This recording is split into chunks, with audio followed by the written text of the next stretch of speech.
The Ashcroft family's monthly dinners had little to do with sharing a meal and everything to do with showcasing wealth. Tonight, at their vast estate nestled just outside Napa Valley, promised to be especially insufferable. I took my usual spot by the fireplace, quietly watching as my cousins tried to outdo each other in extravagant boasting. "Just snagged a ranch out in Jackson Hole," Preston drawled, swirling his glass of red. "Right next door to the guy who basically owns Silicon Valley." "Oh, please," Cassandra chimed in, dramatically snapping open her designer clutch. "We just finalized a deal on a vineyard in Tuscany. Private Mediterranean access. Views you literally can't buy." I concealed a smirk behind my iced tea. If only they knew the truth. "Norah." Aunt Evelyn's voice sliced through the chatter. "You've been rather quiet." Preston leaned forward, a false note of concern coating his voice. "We were just talking about where you live these days." And there it was. "What about it?" I asked, calmly setting down my glass. "That tiny duplex in Portland," he replied. "Still renting, huh?" "The one on Alder Street," Cassandra said, wide-eyed in mock astonishment. "Didn't realize people our age still paid rent."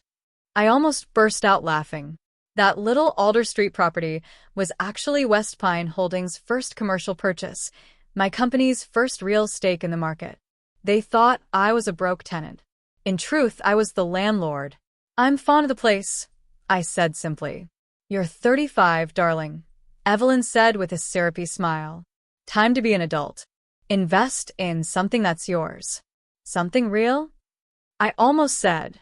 "Like a $1.8 billion real estate portfolio spanning apartment complexes, corporate skyscrapers, and yes, Ashcroft Plaza. The very building where they'd been meeting every month. 6 months ago, I bought it. I'd acquired it quietly, funneled through a private equity branch, so well shielded they'd never trace it back to me." "I'm doing just fine," I replied smoothly. Preston gave a smug grin. "Right, too broke to qualify for a mortgage." I reclined in my chair, letting the noise wash over me. Soon enough, they'd all see the lease renewal, and the name on the letterhead would come as quite a surprise. Dad finally looked up from his wine. "Let's not be harsh, Preston. Not everyone has your uncanny business sense. Nora's made her own choices." Aunt Evelyn sighed, the sound heavy with condescension, as if I'd let them all down by not wedding a hedge fund heir or launching a wellness brand on Instagram. In their minds, I spent my days schlepping around dingy rentals to desperate grad students, hustling for scraps. What they didn't realize was that I was West Pine Holdings, the mysterious investment group that had been quietly acquiring commercial and residential properties across the Pacific Northwest for the last 10 years. "Speaking of property," Cassandra said, her tone sugary sweet, "did you hear about that mess on Alder Street?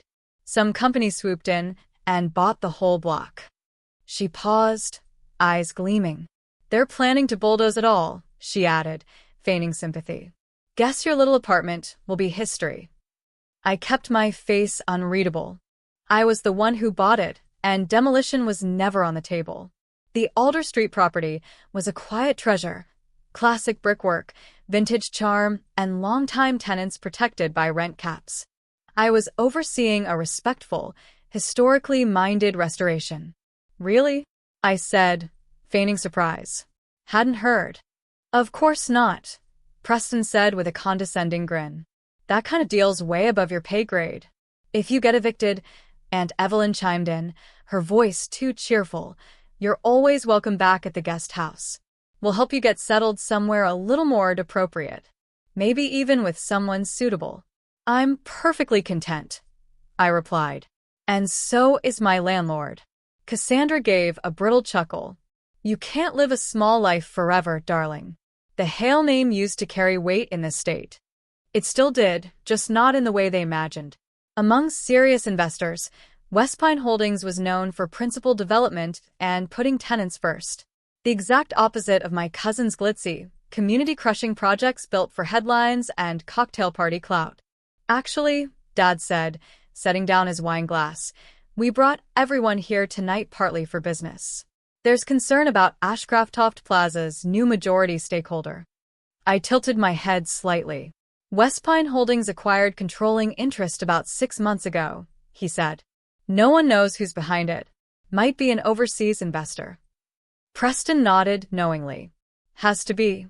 These big players love legacy real estate. If only they knew the elusive buyer they were all speculating about was sitting across the table in thrifted denim and weathered boots. And now, Dad continued, his brow furrowed, they're digging into our financials. Asking a lot of pointed questions. The questions about creative bookkeeping, like Preston using building reserves to pay for that luxury ranch, or Cassandra expensing her Hermes habit as client development. I'm sure it's nothing, Aunt Evelyn said quickly, her hand fluttering toward her pearls. The Hail legacy still counts for something. That's the issue, Dad replied. This West Pine figure doesn't seem swayed by names. They've ordered a full audit. A shadow passed over their expressions, barely concealed panic behind perfectly curated smiles. That audit wouldn't just raise eyebrows. It would unravel their whole carefully built facade. Maybe Norah can help, Cassandra said suddenly, all honeyed charm. She's in real estate. She might know someone on the inside. Now, suddenly, I mattered. I gave a small smile. I mostly deal with smaller-scale clients. Nothing as big as Ashcraft Plaza. Preston sneered. You can't even lift a finger for your own family? Mom offered him a mild look, but she stayed silent. Even Dad was back to scrolling, done pretending to have my back. They had no idea just how much I'd already done, just not in the way they wanted. By tomorrow morning, West Pine Holdings would issue a public statement. Ashcraft Plaza was entering a new era. No more buried ledgers. No more sweetheart deals. No more treating the property like a private bank account. I glanced around the penthouse suite. Paintings purchased with maintenance funds. Furniture billed at triple value. Fixtures installed by Cassandra's husband's firm at scandalously inflated costs. Anyway, I said, rising and brushing a hand over my jeans. Some of us have work in the morning. Cassandra smirked. Another day showing basement studios to broke grad students? I picked up my worn leather tote. Inside were the audit papers, board directives, and long-term redevelopment plans, worth more than everything in this room combined. Norah, dear. Aunt Evelyn called after me. Next time, try dressing like a Hail. Image is everything. I turned with a polite smile. Don't worry. Tomorrow, I'll look exactly the way the Hales expect. They just didn't realize I was already the one pulling the strings. If you've been quietly cheering Norah on, stick around, because when the boardroom doors open, everything changes. Subscribe now so you're the first to see how the family reacts when the nobody they dismissed turns out to be the power behind the curtain. The next morning, I stood in my real office, an entire penthouse floor overlooking downtown Portland, ready for the moment I'd spent a year engineering. My assistant, Isla, stepped in briskly, placing a cappuccino beside my laptop. The Ashcraft board is in the conference room, she said. Your family's already here, Isla said quietly, trying to sweet-talk the independent board members. I smiled to myself, picturing Preston and Cassandra scheming desperately to salvage their reputations. All the audit packets are printed and handed out. The forensic team dug up even more than we expected. She hesitated. Are you sure you want to do this? Once it's out, there's no going back. They need a lesson, I replied softly. That legacy doesn't give them a free pass to exploit power. I glanced at my reflection in the glass wall. Gone were the casual jeans and cardigan. Today I wore a tailored navy Altazara suit, clean lines, quiet authority. The very style Aunt Evelyn once dreamed I'd wear to meet a suitable husband. Instead, I was wearing it to dismantle their entire empire. The announcement goes live in 20 minutes, Isla said. After that, your cover's blown. Then let's get started. I grabbed my briefcase and headed out. The Ashcraft Plaza boardroom fell silent as I entered. My family sat huddled at one end, unsettled, out of place, clearly rattled. Who the hell are you? Preston barked. This is a private meeting. I set my briefcase down deliberately at the head of the table. I'm Norah Hail, I said evenly. Founder and sole owner of West Pine Holdings, The firm that owns this building, and several others your family, has been exploiting. Evelyn's face went pale. Cassandra's mouth opened, but no words came. Dad's grip tightened around his pen. "Norah," he whispered. I nodded. "Good morning." I opened the briefcase and began sliding thick folders across the polished table. "Shall we go over your finances?"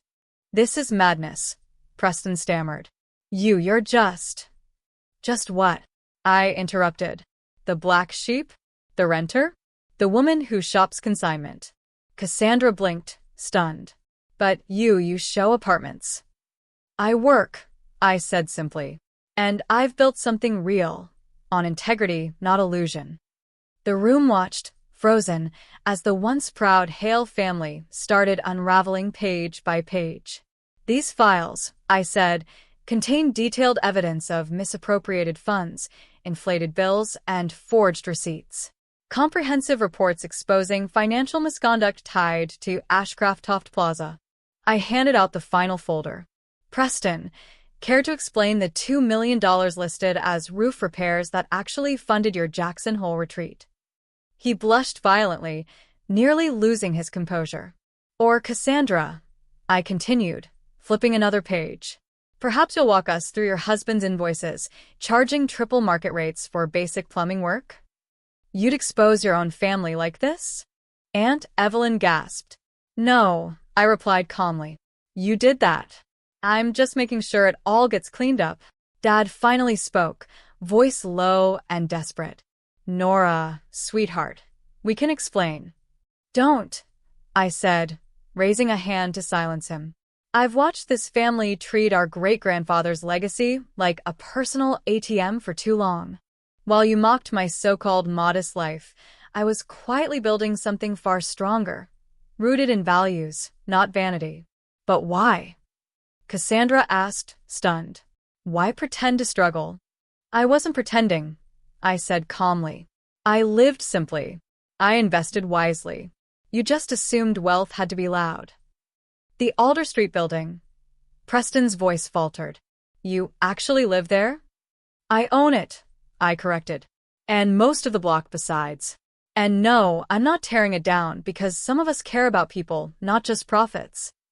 Suddenly, phones buzzed around the table. One board member glanced up, reading aloud. "Westpine Holdings reveals CEO's identity. Norah Hail, estranged Hale family member, confirmed owner of a $2 billion real estate portfolio." Another scrolled, murmuring, "Known for ethical development, historic preservation, and tenant protections." "This will ruin us," Cassandra whispered, face drained of color. "No," I said firmly. "This will save you from yourselves. Effective immediately, Ashcraft Plaza will operate with full transparency. No more cover-ups. No more sweetheart deals. And if we refuse?"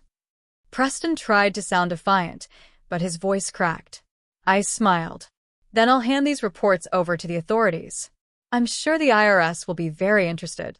A heavy silence fell. "What do you want?" Dad finally asked. "I want you to remember what the Hale name once meant." I met their eyes one by one. Great-grandfather built communities, not just bank accounts. I stood, gathering my papers.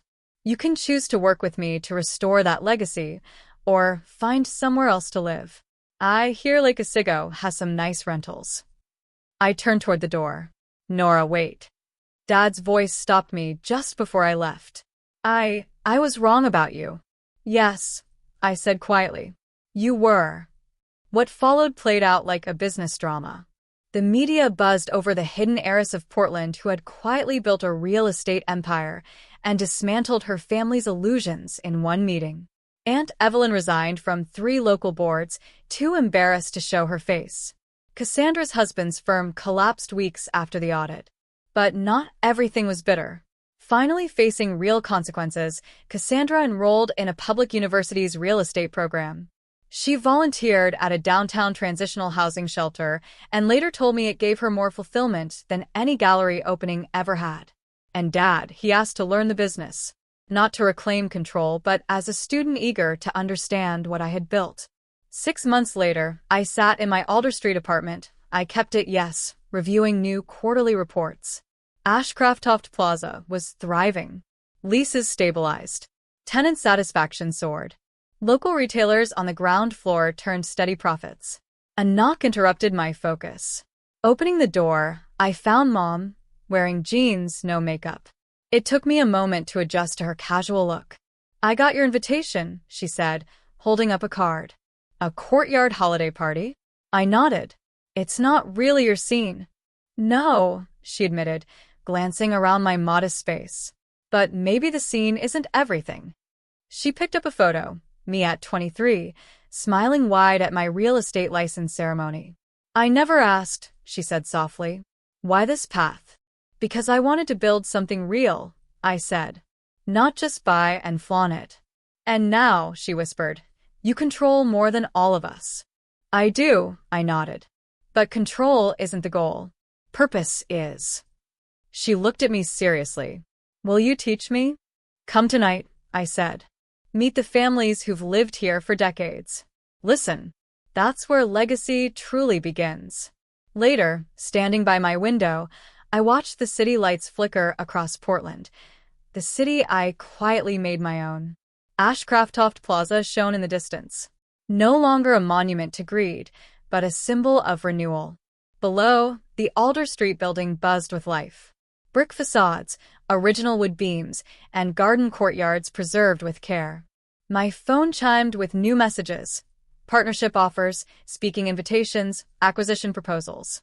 Westpine Holdings was now in high demand. Yet I kept my schedule balanced, my routine grounded. To me, success wasn't about outshining the past.